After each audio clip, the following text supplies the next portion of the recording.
November 17th, 1942. Mid-Atlantic, 430 miles southwest of Iceland. Oberleutnant See Klaus Hartmann stood on the conning tower of U-267, scanning the horizon through Zeiss binoculars. The night was moonless, visibility less than half a mile in the heavy Atlantic swell. Perfect conditions for a surface attack. His boat had been tracking convoy ON-144 for 6 hours, maintaining position 12 miles astern, waiting for darkness to make the approach. Now, with his diesel engines driving the boat at 16 knots through black water, Hartmann felt the confidence that came from 2 years of successful wolf-pack operations. The destroyer escorts were blind in this darkness. Their ASDIC sonar was useless against a surfaced submarine. Visual lookouts would never spot his low profile until torpedoes were already running toward their targets.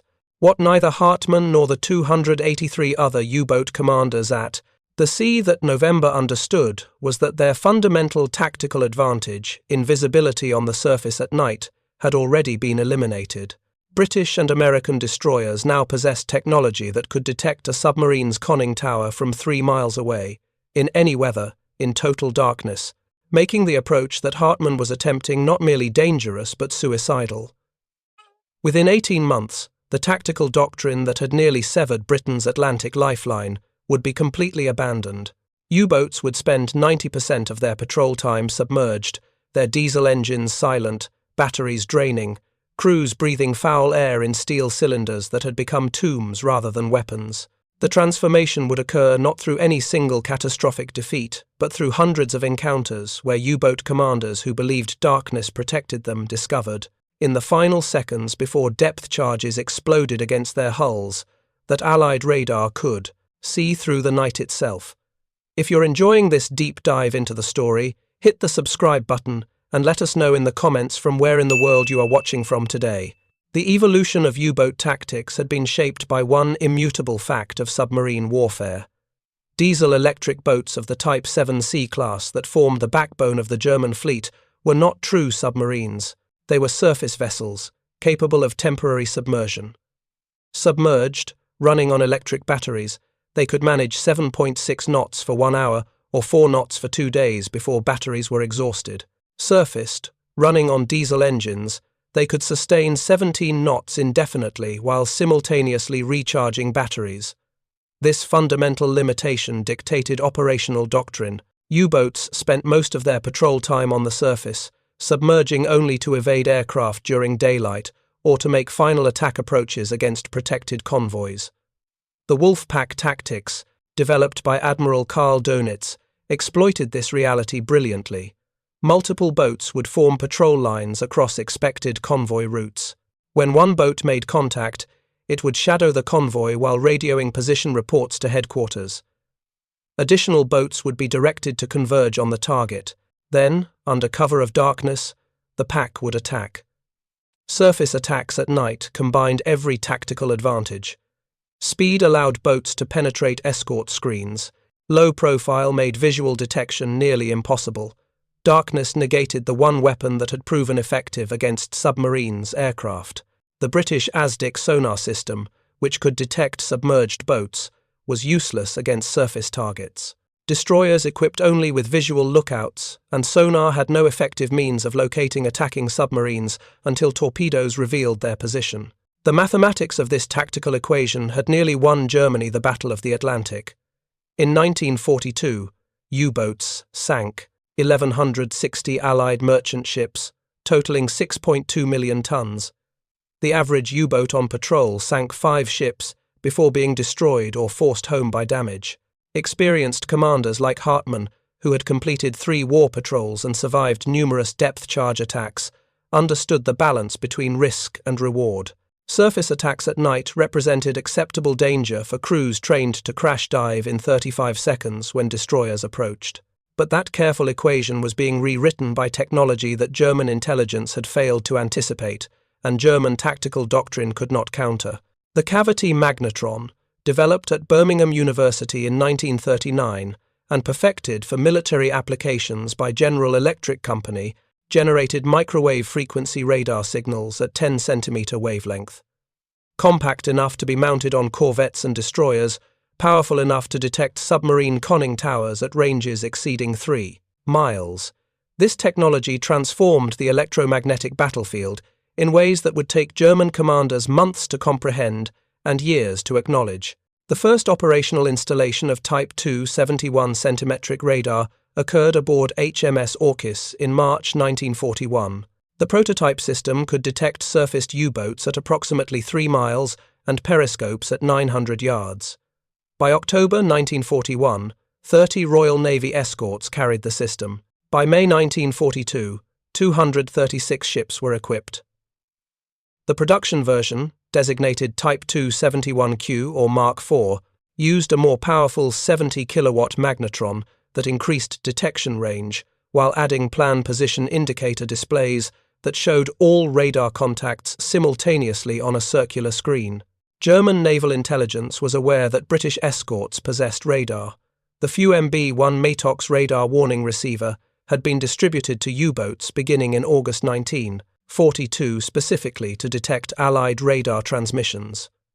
The system worked by detecting the meter wavelength emissions from ASV Mark II airborne radar operating at 1.5 meters, giving U-boat lookouts several minutes warning to crash dive before aircraft could close to attack range. What German technical officers did not understand until February 1943, when a British bomber carrying H-2S radar crashed near Rotterdam, was that Allied scientists had successfully miniaturized microwave generation to create centimetric radar systems operating at wavelengths German detection equipment could not sense.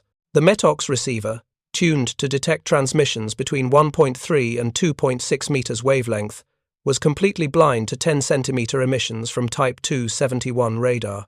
U-boat commanders who trusted Matox to provide adequate warning were attacking convoys protected by technology their defensive systems could not detect. The first indication that something had changed came not from technical intelligence, but from operational reports that made no sense according to conventional tactical logic. In July 1942, Oberleutnant Hans-Joachim Schwantke, commanding U-433, filed a report that would be repeated with increasing frequency throughout late 1942 and early 1943. His boat had been transiting the Bay of Biscay on a moonless night, running surface to recharge batteries, when searchlights had suddenly illuminated his conning tower from directly overhead. An aircraft, possibly a Wellington bomber equipped with ley light, had attacked without any warning from the Matox detector. "We were blind," Schwantke wrote in his war diary. The Matox gave no alarm. The aircraft appeared as if materialized from darkness itself. Only luck saved us. We heard the bombs falling and crash-dived with seconds to spare. Our detector should have warned us minutes in advance, giving us time to dive safely. Instead, we had no warning at all. Similar reports accumulated through the autumn of 1942. U-boats approaching convoys at night were being intercepted by destroyers that seemed to possess impossible navigation accuracy in total darkness. Boats running surfaced were being bombed by aircraft in weather conditions that should have made visual detection impossible. The pattern was clear to analysts at U-boat headquarters in Paris, but the explanation remained elusive. Admiral Dönitz convened emergency meetings with Germany's radar experts throughout late 1942 and early 1943. The scientists assured him that no radar system could effectively operate at wavelengths shorter than approximately 50 centimeters due to fundamental limitations in vacuum tube technology. The British, suffering under years of strategic bombing with their industrial base under constant attack, could not possibly have developed revolutionary radar technology superior to anything Germany possessed. The Matox system should theoretically detect any radar-equipped aircraft or ship. If boats were being surprised, it must be due to some other detection method, perhaps infrared systems detecting diesel exhaust heat, or improved visual observation techniques, or simple coincidence. This complacent certainty persisted until November 17, 1942, when Oberleutnant Hartmann began his approach on convoy on 144. His U-267 was running at 15 knots on the surface, creeping up on the convoy's starboard quarter, preparing to penetrate the escort screen. The Matox detector was silent. The night was perfectly dark. Hartmann had conducted this exact maneuver dozens of times during previous patrols. Everything appeared normal. At 21:30 hours, the destroyer, HMS Vanessa, positioned on the convoy's outer screen, detected a surface contact at 2.8 miles, bearing 185 degrees relative. The Type 271 radar operator identified the contact as a submarine, based on its small size and characteristic return pattern. The destroyer's captain, Lieutenant Commander John Macbeath, immediately increased speed to 28 knots and altered course to intercept. Hartmann received no electronic warning. The METOX remained silent because the Type 271 radar operated at 10.7 centimeter wavelength, well outside the detector's sensitivity range.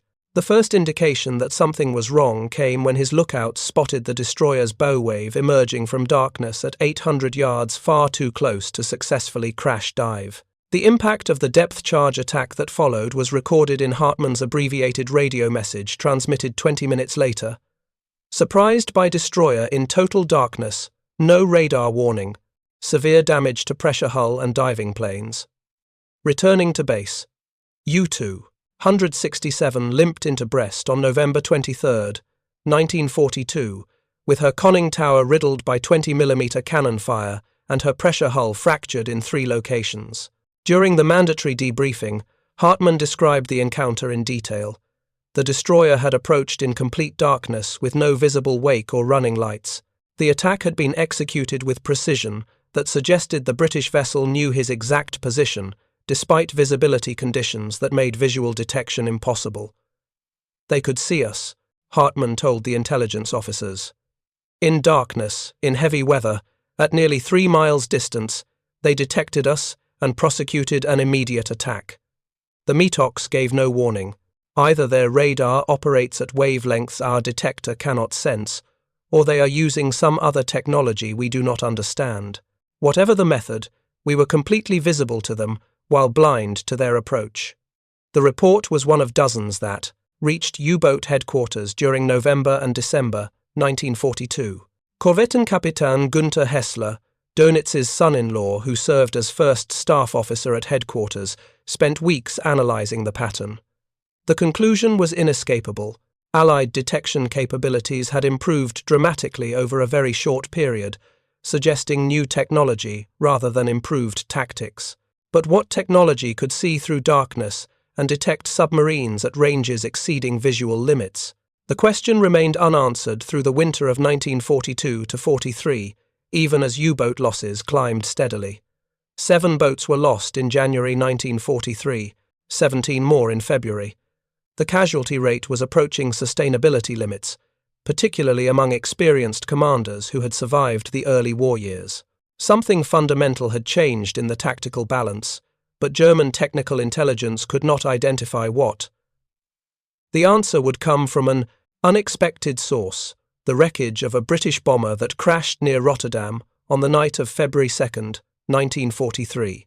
The Sterling bomber, serial number R9264 from 7 Squadron RAF, had been returning from only its second operational mission when flak tore through its port wing. The crew of 7 died instantly in the crash, but they carried equipment that would explain every mysterious U-boat loss over the previous 6 months. Dutch resistance members watched German soldiers cordoning off the crash site with unusual urgency.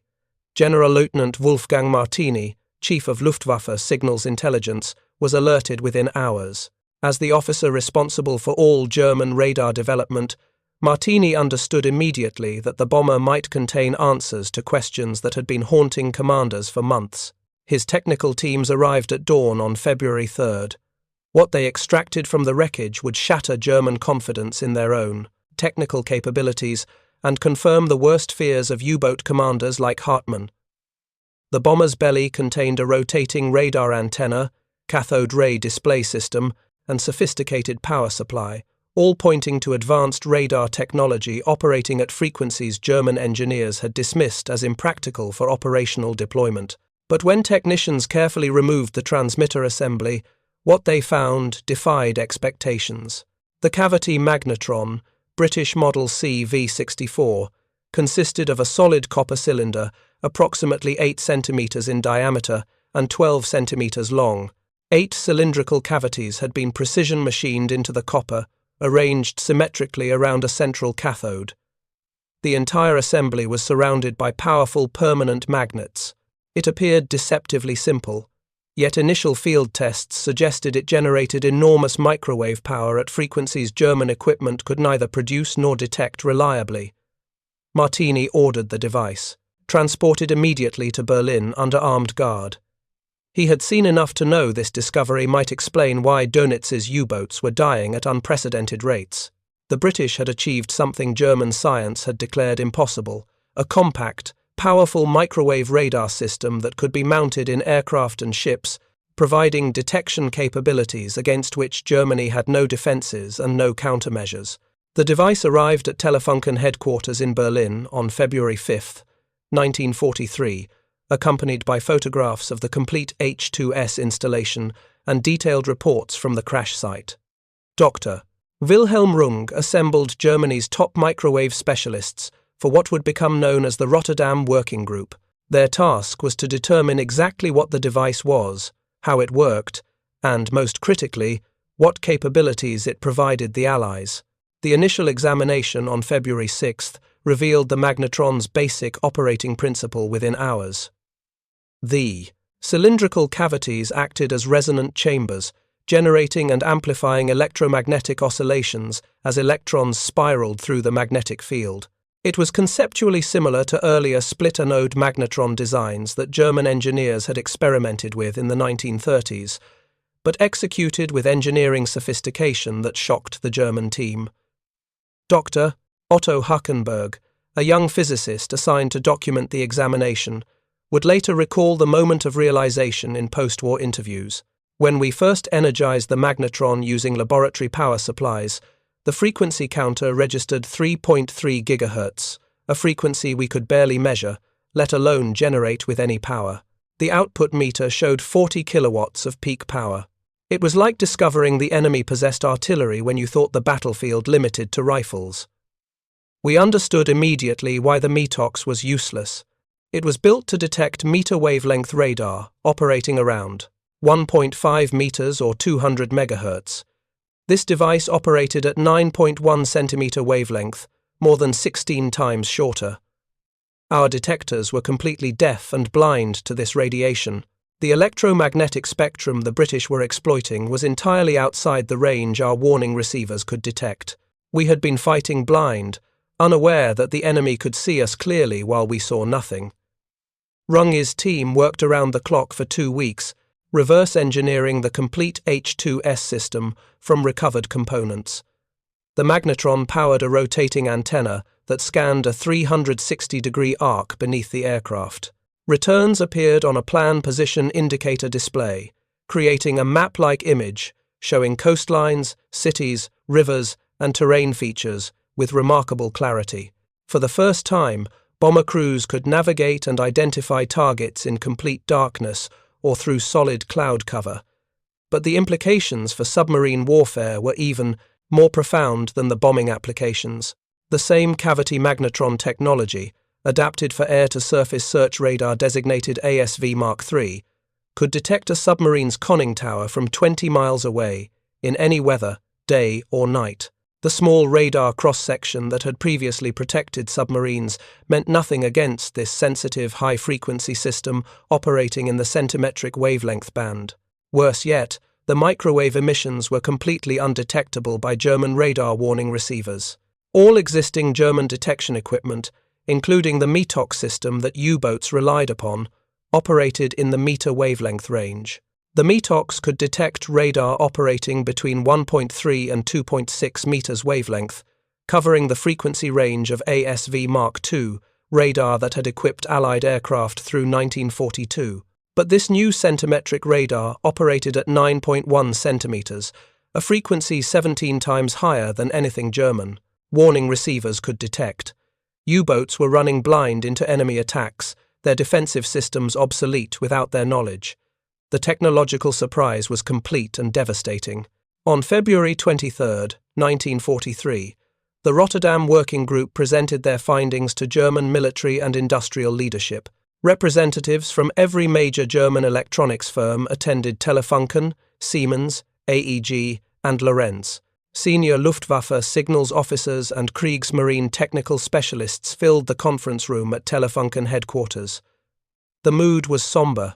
Runge began his presentation with a statement that would be recorded in the minutes and later recovered by Allied investigators after the war. "We must report with complete frankness that the British have achieved a technological breakthrough of extraordinary significance. The cavity magnetron represents an advance in microwave generation that exceeds German capabilities by at least 3 years.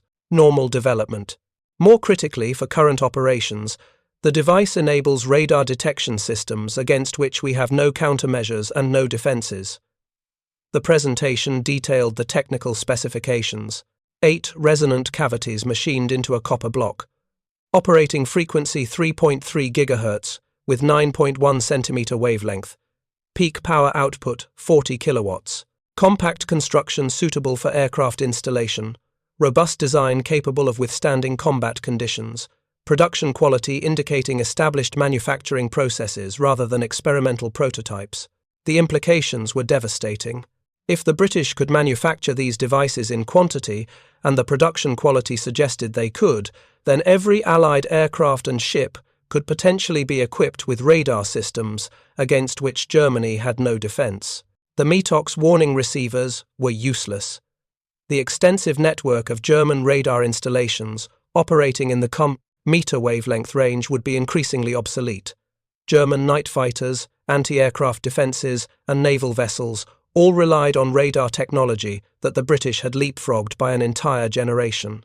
When Reichsmarschall Hermann Göring was briefed on these findings, his reaction was reportedly one of considerable consternation.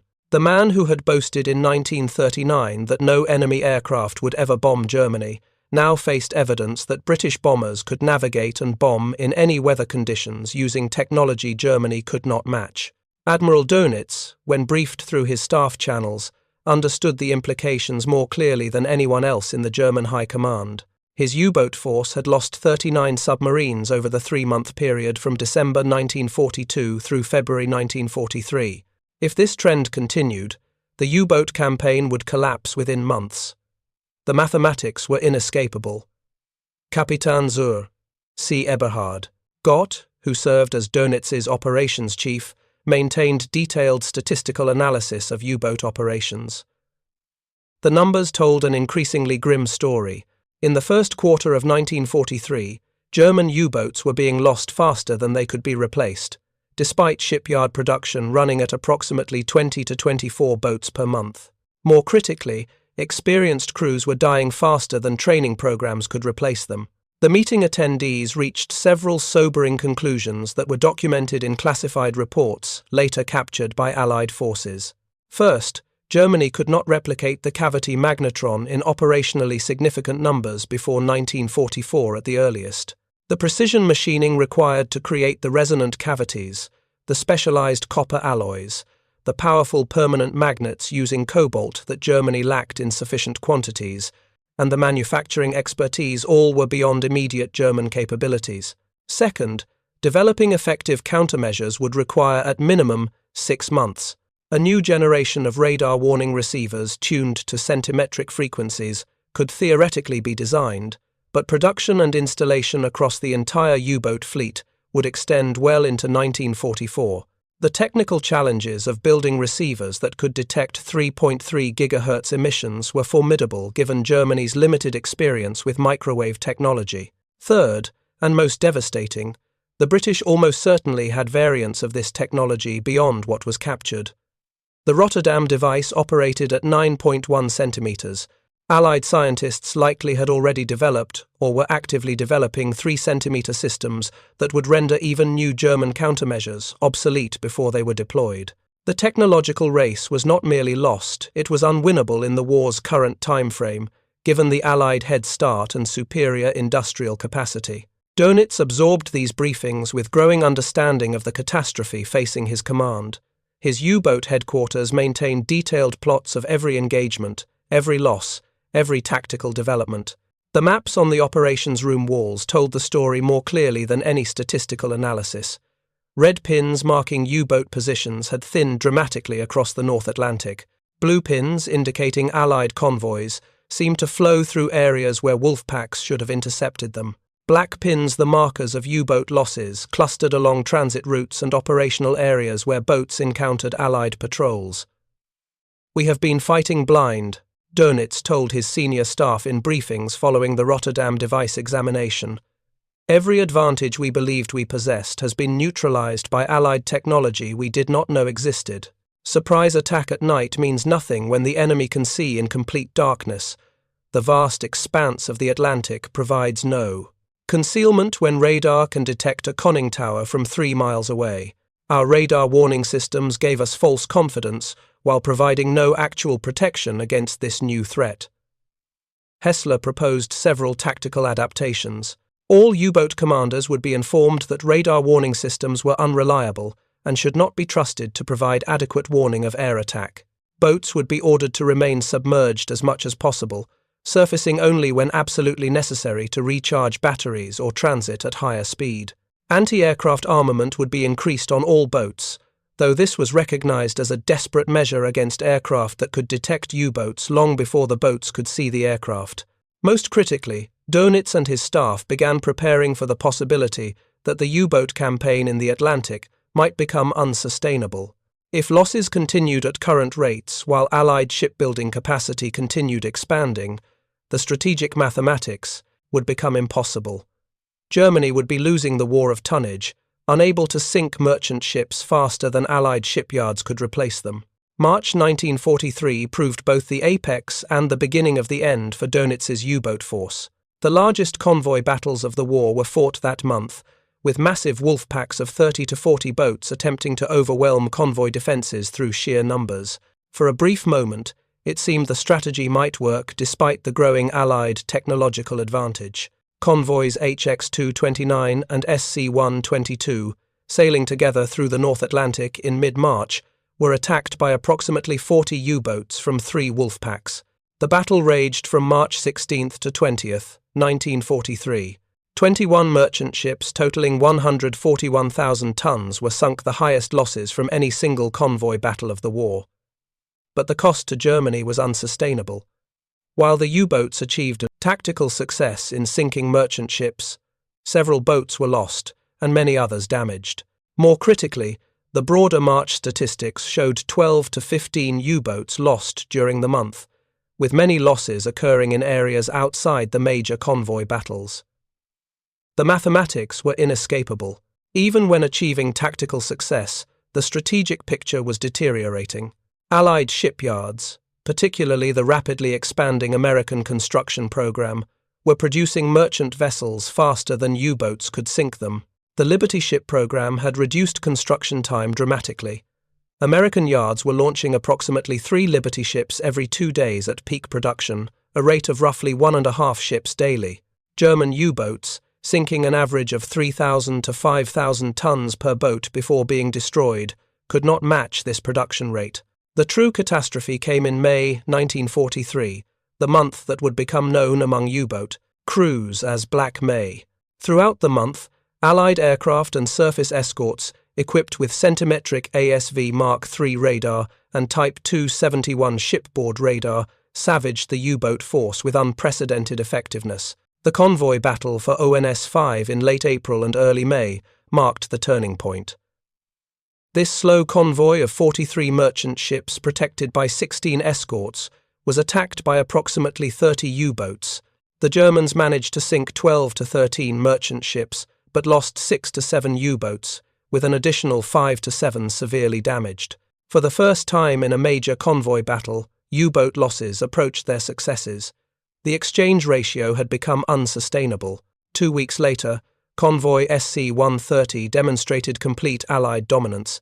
Of 37 to 38 merchant ships in convoy, 0 were lost despite attacks by 25 to 33 U-boats from 3 patrol lines.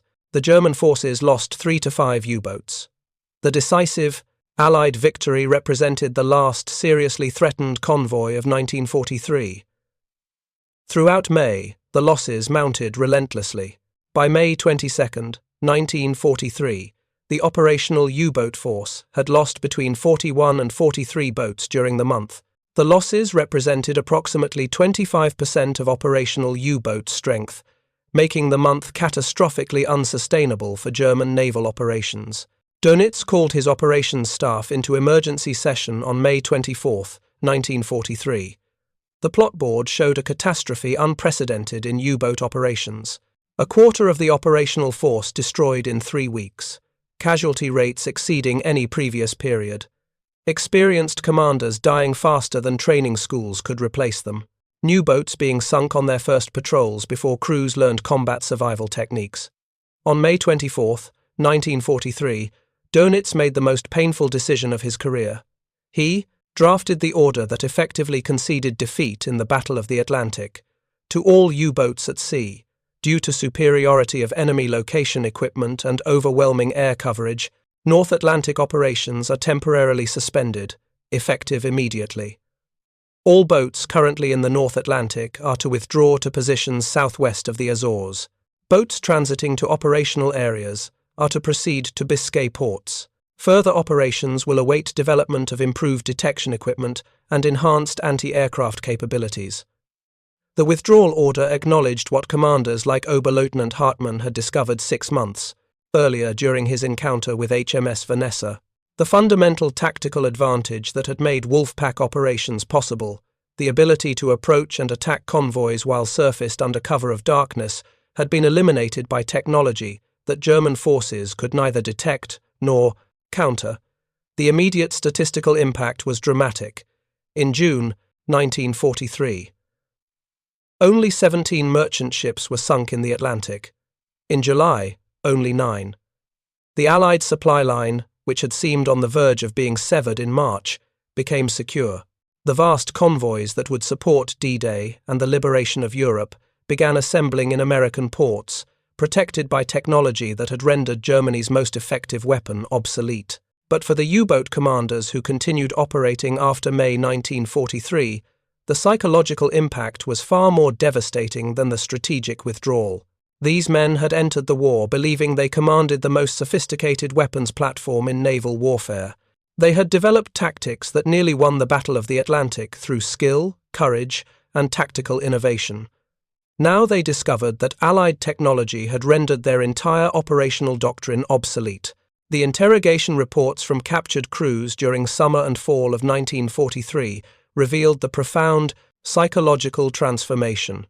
Allied intelligence officers, initially confused by the defeatism among prisoners who had been fanatical believers in German victory just months earlier, gradually recognized they were witnessing a unique phenomenon.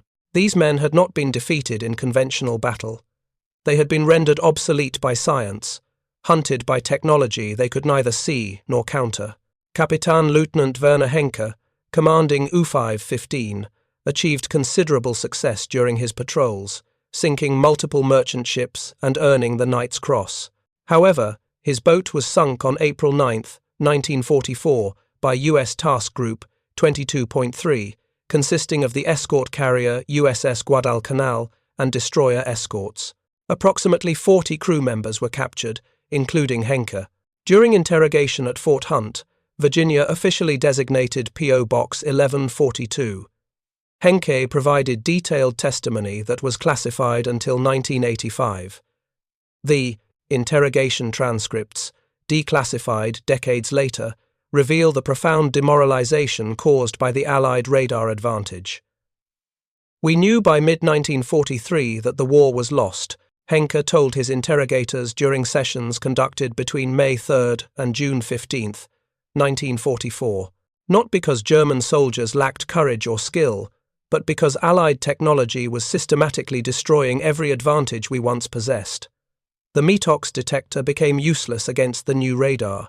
We called it the grave bell among crews, because when it failed to warn of approaching aircraft, it rang only for our funerals.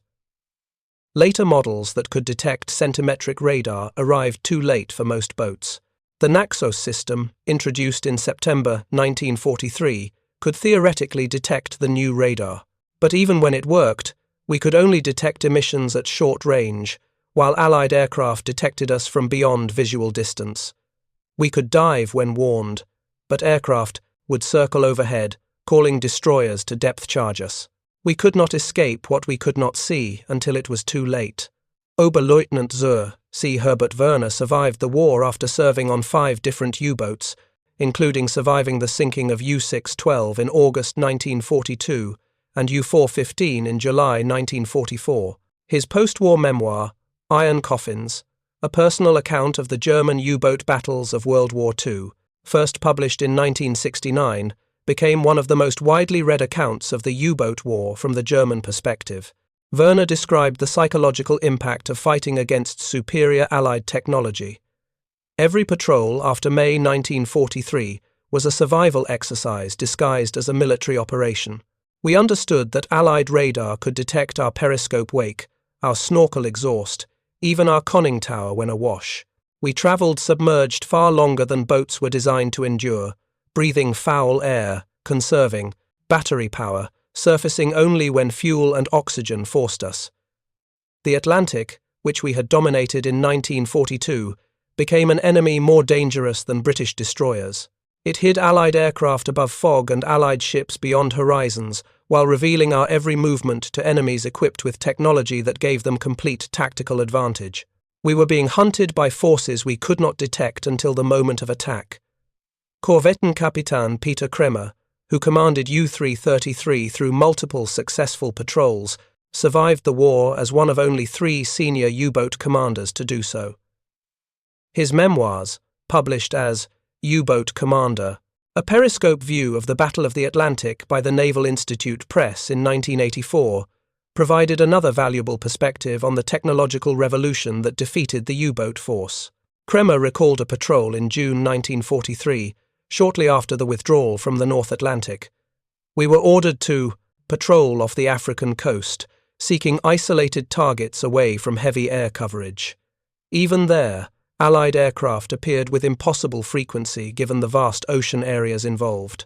One afternoon, we detected an enemy aircraft at extreme range with our new Wannsee radar warning receiver.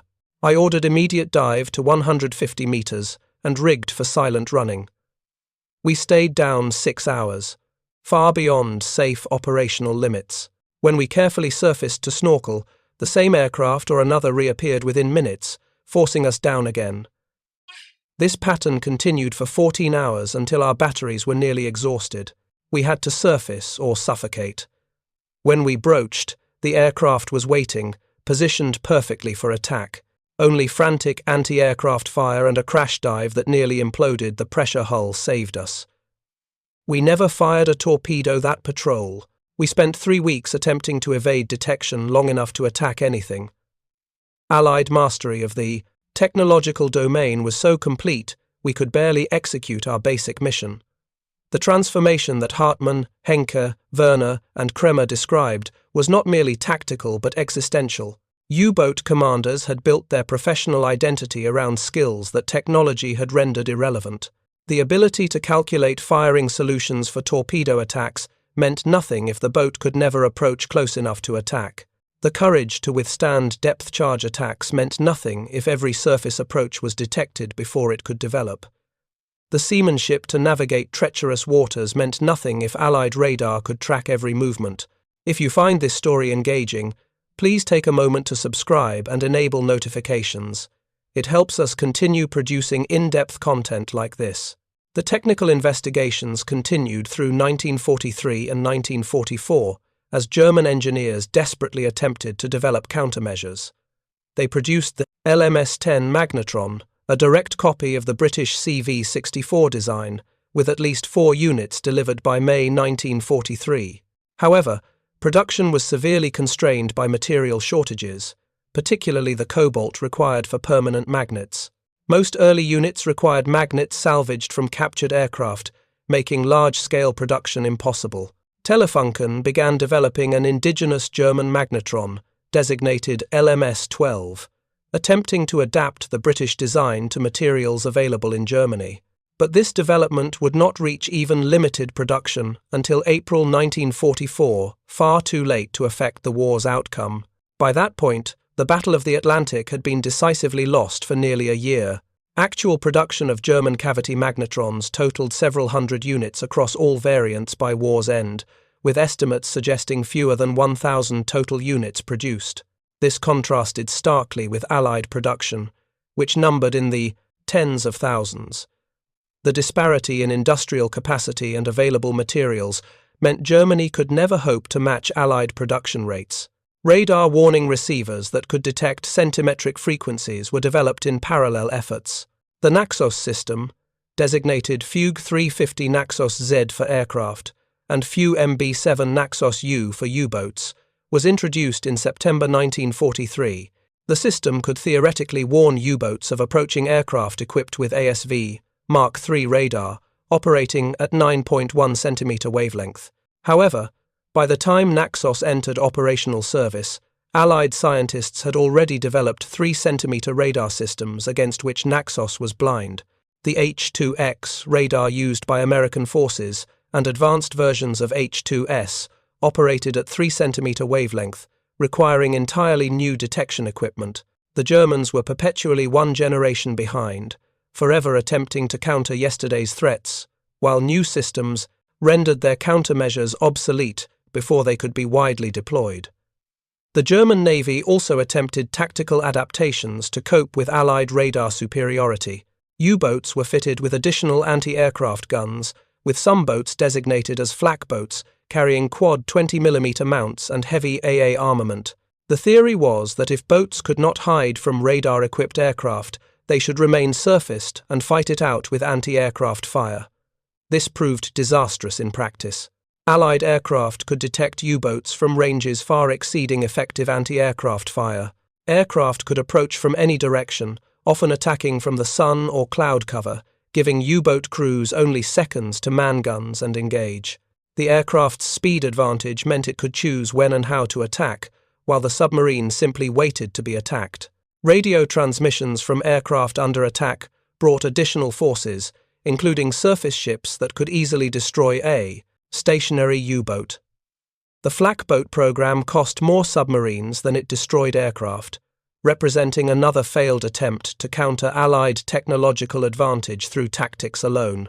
Acoustic homing torpedoes, codenamed Zornkönig or Wren and designated G7ES or T5, were introduced in September 1943 as a countermeasure against convoy escorts. The first 80 torpedoes were delivered August 1, 1943, with large-scale use beginning against convoys ONS-18 and ON-202 in late September. These torpedoes could home in on the propeller noise of escort vessels, theoretically allowing U-boats to sink the escorts before attacking merchant ships. Initial results were promising, with several escorts damaged or sunk. However, the Allies quickly developed countermeasures, including the Foxer noisemaker towed behind ships to decoy the acoustic torpedoes. More fundamentally, acoustic torpedoes could not compensate for the German inability to locate convoys in the first place. If Allied radar detected U-boats before they could approach convoys, acoustic torpedoes provided no advantage. New submarine designs incorporating snorkel systems represented another attempt to adapt to Allied technological superiority. The snorkel, originally a Dutch invention from 1938, captured when Germany overran the Netherlands in 1940, was initially ignored. German engineers began testing snorkel systems on U-5-8 in summer 1943, with operational use beginning in early 1944. The snorkel allowed U-boats to run diesel engines while submerged at periscope depth, recharging batteries and transiting without surfacing. This reduced vulnerability to radar-equipped aircraft. However, snorkels were far from perfect solutions.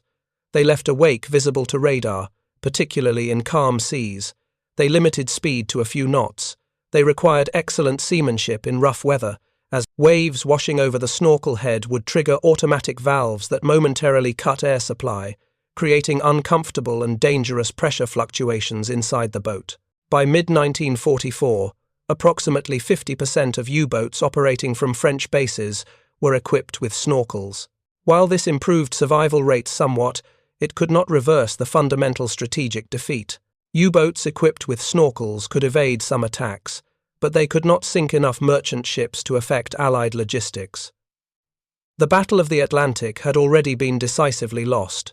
The revolutionary Type 21 electro boat represented Germany's most ambitious attempt to regain technological parity. This radical design featured streamlined hull form, triple battery capacity, 17.2 knots submerged speed compared to 7.6 knots for conventional Type 7 boats, 6-bow torpedo tubes with hydraulic reload capability, allowing 18 torpedoes to be fired in under 20 minutes, and sophisticated sonar systems. The Type 21 could theoretically outrun most surface escorts while submerged and remain underwater for extended periods. Had this design entered service in 1943 rather than 1945, it might have significantly extended the Battle of the Atlantic. However, rushed production created severe quality problems. Of 118 boats constructed, only 4 were fully combat-ready before war's end. Only 2 conducted combat patrols in April-May 1945, achieving no sinkings before Germany's surrender. The final U-boat patrol of the war demonstrated both the potential and the futility of German technological efforts. U-511, the first Type 21 electro boat to see operational service, departed on April 30, 1945, commanded by Korvettenkapitän Adalbert Schnee, one of Germany's most experienced and successful U-boat commanders.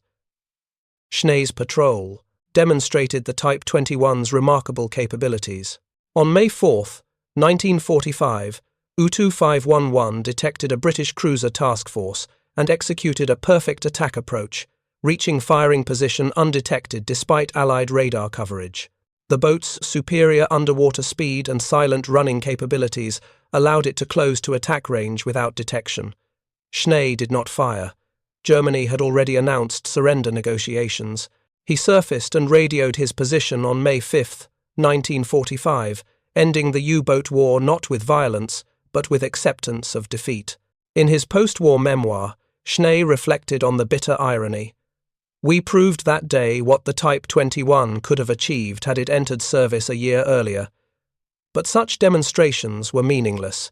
The Allies had already won through industrial capacity and technological innovation deployed in 1942 and 1943. Our most advanced technology arrived when the war was already lost." The statistical summary of the Battle of the Atlantic confirms the decisive impact of centimetric radar's introduction in early 1943. From January through May 1943, during the period when first-generation ASV Mark III radar was being deployed but before full operational coverage was achieved, U-boats sank 245 merchant ships totaling approximately 1.289 million tons. German losses during this period were 95 U-boats, including the catastrophic 41 to 43 boats lost in May alone. From June 1943 through May 1944, after centimetric radar equipped most Allied aircraft and ships operating in the Atlantic, merchant ship losses dropped to 185 ships, totaling approximately 819,000 tons, despite more U-boats being at sea. German losses during this period climbed to 237 U-boats. The exchange rate had reversed completely. In March 1943, at the peak of U-boat effectiveness, Germany sank 82 merchant ships, totaling 476,000 tons in the Atlantic, while losing 12 U-boats. By summer 1943, after centimetric radar deployment became widespread, typical months saw fewer than 20 merchant ships sunk, while U-boat losses remained in double digits. The tonnage war had become unwinnable. The May 1943 convoy battles represented Germany's last chance to achieve strategic success in the Atlantic. The examination of the Rotterdam device in February 1943 had confirmed what many German commanders suspected but hoped was not true. Allied technological capabilities had advanced far beyond German understanding, creating detection advantages that no amount of tactical skill or operational courage could overcome. The post-war examination of captured U-boats by Allied technical teams revealed desperate German attempts to adapt to Allied radar dominance through improvised countermeasures. Some boats had been covered with experimental radar-absorbent materials, crude attempts at stealth that added weight, reduced performance, and provided negligible reduction in radar returns. The materials available to Germany in 1943–44 were inadequate for effective radar absorption at centimetric wavelengths.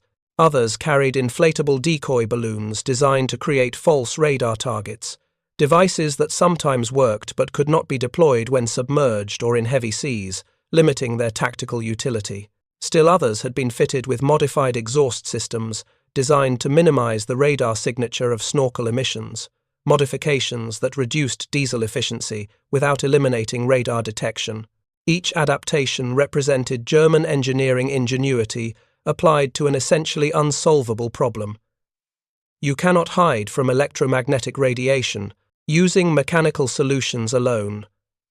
The physics were unforgiving. Allied radar operated at wavelengths and power levels that made submarines visible regardless of weather, darkness, or evasive maneuvers. Only remaining completely submerged offered any protection. But battery technology in 1943–44 could not support the extended underwater operations that would have been required to avoid detection entirely. German submarines were trapped by the limitations of their own technology. They were visible to enemies they could not see, hunted by weapons they could not effectively counter, and forced to operate in an electromagnetic environment where the Allies possessed complete dominance. The psychological documentation from German naval personnel provides perhaps the most compelling evidence of centimetric radar's war-winning impact. These were not defeated soldiers seeking excuses for failure. They were highly trained technical specialists who understood exactly what had gone wrong. Their testimony, recorded in interrogation, reports, letters, and post-war memoirs, consistently emphasizes not tactical errors or operational failures, but fundamental technological obsolescence. They describe the helplessness of fighting enemies who possessed superior detection tools, while German defenders remained effectively blind. They explain the fatalism that infected crews who knew detection was inevitable, and survival was largely a matter of luck rather than skill. They document the transformation from confident warriors to hunted prey, a psychological shift that occurred not through battlefield defeat, but through technological revelation.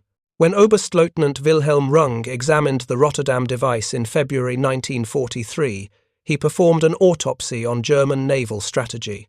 The copper block on his laboratory bench explained every mysterious U-boat loss, every impossible aircraft interception, every convoy battle where Allied forces seemed to know German positions before attacks developed.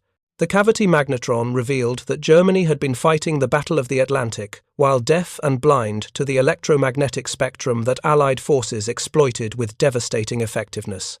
That revelation, more than any military defeat, shattered German confidence in technological superiority and strategic victory. It convinced German leadership that Allied technological capabilities exceeded German understanding not just in radar, but potentially across multiple domains. If the British could develop revolutionary radar systems in secret while enduring years of strategic bombing, what other surprises might they deploy? This psychological effect, the destruction of confident certainty about German technological superiority, influenced German defensive preparations and diverted scarce resources to counter-weapon programs that arrived too late to affect the war's outcome. Intelligence assessments after Rotterdam became more cautious, always assuming the enemy possessed weapons beyond current German knowledge. By autumn 1943, production models of Allied centimetric radar equipped hundreds of aircraft and ships. The Type II 71 naval radar using cavity magnetron technology was installed on convoy escorts, allowing them to detect surfaced submarines at ranges up to 20 kilometers and periscopes at approximately 900 yards. The system operated at 9.7 centimeter wavelength with 70 kilowatt peak power. The ASV Mark III airborne radar-equipped RAF Coastal Command aircraft beginning in March 1943, enabling them to patrol thousands of square kilometers and detect U-boats regardless of visibility conditions. The American H-2X radar, an advanced version of H-2S operating at 3 centimeter wavelength, provided bomber crews with navigation and targeting capabilities that rendered weather and darkness irrelevant to strategic bombing operations. Each system descended from the same revolutionary cavity magnetron technology that Runge had examined in February 1943. The Rotterdam device had been the key that unlocked Allied electromagnetic dominance across the entire theatre of operations. The final accounting of the Battle of the Atlantic tells a story of industrial capacity and technological innovation, overwhelming tactical skill, and operational courage. Germany commissioned approximately 1,181 U-boats during World War II. Of these, 785 were destroyed, with 648 lost to enemy action and the remainder scuttled, lost to accidents, or stricken from service. Only 156 survived to surrender in May 1945. Of the approximately 40,000 men who served in U-boats during the war, approximately 30,000 died, representing a 75% casualty rate. This was the highest casualty rate of any military service on either side of the conflict. These men fought with extraordinary courage and skill. But courage and skill could not overcome the fundamental technological disadvantage created by Allied radar superiority. The cavity magnetron, invented at Birmingham University in 1939–40 and developed by Geck for practical military applications, represented one of the most significant technological breakthroughs of World War II. Its impact extended far beyond immediate military applications. The microwave technology developed for military radar became the foundation for post-war communication systems, television broadcasting, satellite communications, and eventually the microwave ovens found in kitchens worldwide. The industrial expertise developed for magnetron production enabled the electronics revolution of the 1950s and 1960s. The Anglo-American technological cooperation exemplified by the Tizard mission's sharing of magnetron technology in 1940 established patterns of scientific collaboration that continued through the Cold War and beyond.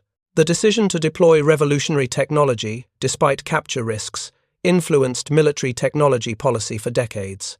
The cavity magnetron demonstrated that operational advantage from advanced technology outweighed the risks of enemy exploitation, provided that industrial capacity could produce the technology in quantities the enemy could not match. This principle guided Western military development through the jet age, the nuclear era, and into the information age. The willingness to field new capabilities quickly, accepting that adversaries would eventually copy or counter them, proved more effective than attempting to maintain perfect security while technology remained in laboratories. For the German U-boat force, the story ended in surrender and scuttling. On May 4, 1945, Grand Admiral Dönitz, briefly serving as German head of state, after Hitler's suicide on April 30th, ordered all U-boats to cease offensive operations. On May 8th, after Germany's unconditional surrender, Operation Deadlight began. All boats still at sea were ordered to surface, fly black flags, and proceed to designated Allied ports for surrender. Many commanders instead scuttled their boats, unwilling to surrender the vessels in which their comrades had died. The operational order Rainbow, echoing the scuttling of the German High Seas Fleet at Scapa Flow in 1919, resulted in over 200 U-boats being deliberately sunk by their own crews, rather than surrendered to Allied forces. The men who had served in those boats, the 75% who died and the 25% who survived, had fought a campaign decided not by courage or tactics but by physics and engineering. They had been defeated by electromagnetic radiation generated by a block of copper machined in British factories, installed in Allied aircraft, and ships, deployed in quantities German industry could never match given the material shortages, Allied bombing, and industrial capacity limitations facing the Third Reich. The examination of one captured radar set in February 1943 had explained their doom, revealing the electromagnetic dimension of warfare in which Germany had been fighting blind while the Allies possessed clear vision. The statistical evidence and technological analysis both pointed to the same conclusion. Centimetric radar had turned the tide of the Battle of the Atlantic more decisively than any tactical innovation or strategic decision. When Allied scientists celebrated the magnetron's impact after the war, they often quoted a remark attributed to American physicist Luis Alvarez, who worked on radar development at MIT's Radiation Laboratory. The cavity magnetron, Alvarez reportedly said, won the Battle of the Atlantic, the air battle over Germany, and ultimately the war. While this claim simplified complex historical causation involving many factors, the technical evidence provided strong support for the magnetron's decisive contribution. Without centimetric radar, Allied convoy losses would likely have remained at unsustainable levels throughout 1943 and into 1944. Without radar-equipped aircraft providing air coverage, U-boats would have continued operating with relative impunity in areas beyond range of shore-based air patrols.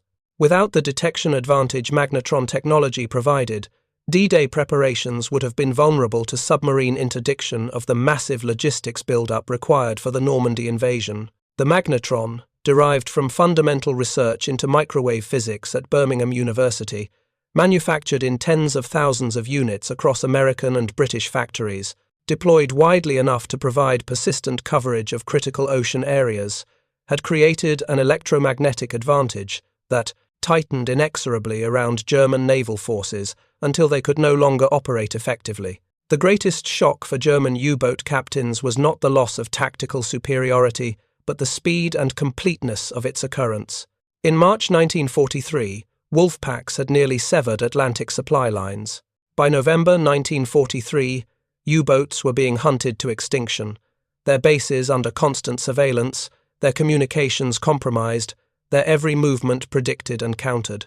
This reversal occurred not through any single technological breakthrough, but through the systematic integration of multiple advantages: radar that could detect submarines day or night, aircraft that could patrol for hours hundreds of miles from base, weapons that could find targets regardless of evasion attempts, intelligence that revealed enemy intentions before they were executed, industrial capacity that could replace losses faster than the enemy could inflict them.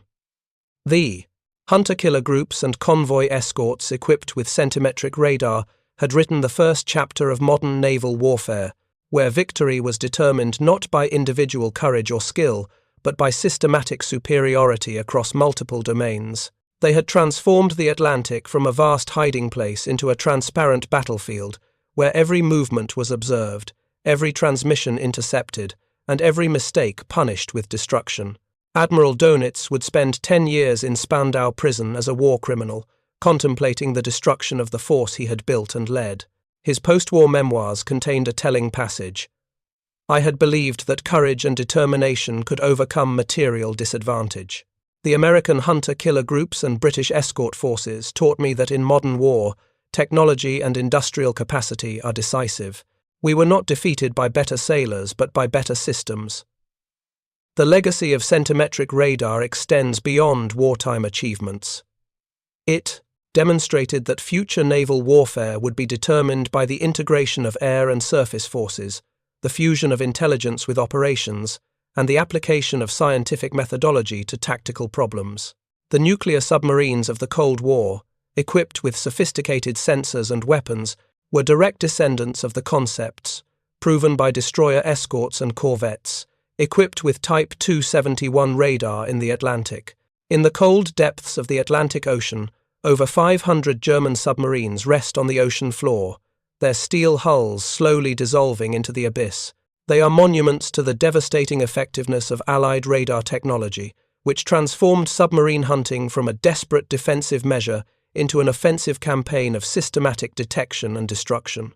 The young men who commanded these doomed vessels had entered service believing they were joining an elite force that would determine the war's outcome.